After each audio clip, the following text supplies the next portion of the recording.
तो ये कंस्ट्रक्टर है क्या चीज? इसे आप यूनिवर्स का एक वर्कर या एक कैटलिस्ट समझ सकते हैं। मतलब कोई भी ऐसी फिजिकल चीज जो किसी बदलाव को बार बार कर सकती है। और सबसे ज़रूरी बात, इस पूरे प्रोसेस में वो खुद ना तो बदलती है और ना ही खत्म होती है।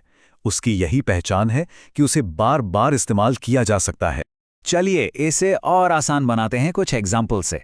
सोचिए एक फैक्ट्री की मशीन के बारे में, या एक 3D प्रिंटर, एक हीट इंजन जो गर्मी को काम में बदलता है। अरे यहाँ तक कि हमारे शरीर के अंदर DNA की कॉपी बनाने वाली मशीनरी भी। ये सब कंस्ट्रक्टर हैं। क्यों? क्योंकि ये अपना काम करते हैं और फिर अगला काम करने के लिए वैसे ही तैयार रहते हैं। कह सकते हैं कि ये हकीकत के वो कारीगर हैं जो कभी थकते नहीं। और यहीं पे एंट्री होती है टास्क की। टास्क क्या है? बस एक बदलाव, एक ट्रांसफॉर्मेशन। इनपुट X को आउटपुट Y में बदलना। और यहीं पर आता है गोल्डन रूल। कोई भी टास्क तभी पॉसिबल माना जाएगा जब उसे पूरा करने के लिए कोई कंस्ट्रक्टर C मौजूद हो। ये फॉर्मूला देखिए, C प्लस X बनता है C प्लस Y। नोटिस किया? कंस्ट्रक्टर C बदलाव के बाद भी वैसा का वैसा ही है, दोबारा काम करने के लिए तैयार।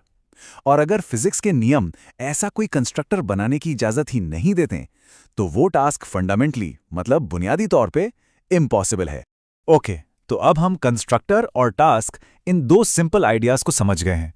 तो चलिए अब देखते हैं कि ये नया नजरिया साइंस की हमारी समझ को कैसे पूरी तरह से पलट कर रख देता है। सबसे पहले बात करते हैं इंफॉर्मेशन की। हमारी ट्रेडिशनल फिजिक्स इंफॉर्मेशन को बस एक एब्स्ट्रैक्ट आइडिया मानती है, लेकिन कंस्ट्रक्टर थ्योरी इस पूरी कहानी को ही पलट देती है। ये कहती है कि इंफॉर्मेशन फिजिकल है, असली है, और इसे डिफाइन किया जाता है कॉपी करने के टास्क से। मतलब अगर किसी चीज को एक कंस्ट्रक्टर भरोसे के साथ कॉपी कर सकता है, तो वो इंफॉर्मेशन असली है, उसकी एक फिजिकल रियलिटी है। ये सोच में एक बहुत बहुत बड़ा बदलाव है। और इसका असर थर्मोडायनेमिक्स पर भी उतना ही गहरा पड़ता है। फिजिक्स का मशहूर सेकंड लॉ, जिसे आमतौर पर ऐसे समझाया जाता है कि यूनिवर्स में डिसऑर्डर या अव्यवस्था बढ़ती जाती है। कंस्ट्रक्टर थ्योरी इसे एक नया एंगल देती है। अब ये लॉ प्रोबेबिलिटी के बारे में नहीं, बल्कि इम्पॉसिबिलिटी के बारे में है।